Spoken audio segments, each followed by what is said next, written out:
Here's a couple of pieces of Boulder Opal from central Queensland. Rules in millimetres. Material's been wetted, and the white that you can see is a reflection of the light. It's off the water. Anyway, this piece is a bit of sort of like Koroite type material.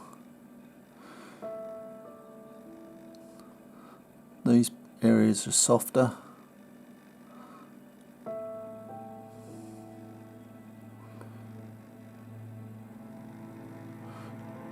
Ready to just basically shape up into a stone, perhaps like that. This piece has got some nice colour down it, looks like down in it more. Some of it, more of this might grind off. Stone in the centre there, it's shaped. Trying to show you the profile. It's already domed, but you have to decide how you want to cut that. But I think cut the middle out. Anyway, it's up to you. If you buy it, you can do what you like. Hope you've enjoyed. Cheers.